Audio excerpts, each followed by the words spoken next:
Акыркы 9 айда эле лотерея уюштуруу укугуна 30дан ашык лицензия берилген. Анын жарымынан көбү электрондук лото ойноткондор. Жогорку кеңештин депутаттары өлкөдөгү лотерея ишмердүүлүгүн түп тамыры менен жок кылуу мыйзам долбоорун камдап жатышат. 2012 жылы жабылган кумаркана 2014 жылы ишин токтоткон букмекер клубтарынын милдети дал ушул лотереяга өтүп жатат деген ойдо. Айтымдарында чыныгы тираждуу лото уюштурган 3-4 телекомпания бар. Лотереяны иштетүүчү компаниялар, алардын көпчүлүгү баягы мурдагы казинонун эле мыйзамдан бир жылчык лазейка издеп таап алган дагы. Ошол мыйзамдын ошол лазейкасынын артынан булар лото деп жазышып алып туруп, анан кийин моментальный лото, анан электрондук лото деп бүгүнкү күндө иштешип атат да. Биздин максатыбыз ошол моментальный жана электрондук лотолорду токтотуу.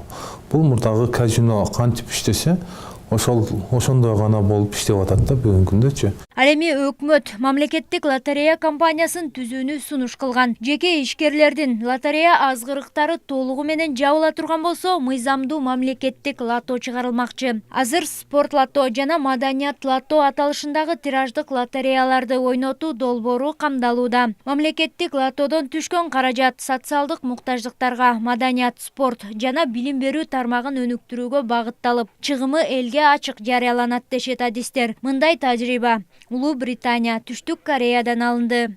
Биздин мамлекетке лотереялык ишкердикти таптакыр эле ушул жоготуп салбастан бир пайдалуу жагына колдонгонго да мүмкүнчүлүк болот деген ошол түшкөн акчалардын эсебинен чоңураак ири мамлекеттерде мисалы үчүн театрларды курушат экен.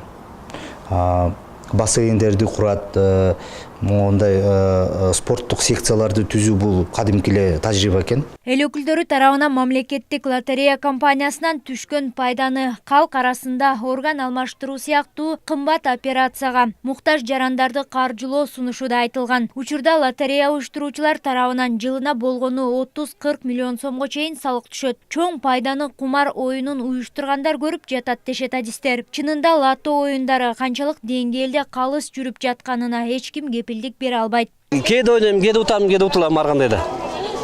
Ишенбейм ушул, мен башыман өткөн да, алданган бир-эки жолу. Алгам эчтеке уткан эмес, канча жолу. Кene элди жөн эле алдап эле ошончо кишиден канча бир миллиондору салып атабыз, андан аз эле киши алып атпайбы? Алып атат. Уттук деп атат, анан ким билет эми ошонусун.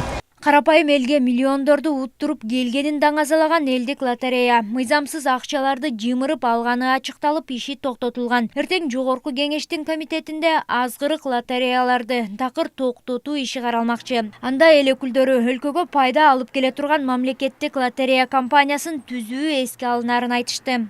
Айнура Исмаилова, Тлек Аскатбеков, Рамазан Сушанло, Вести, Бишкек.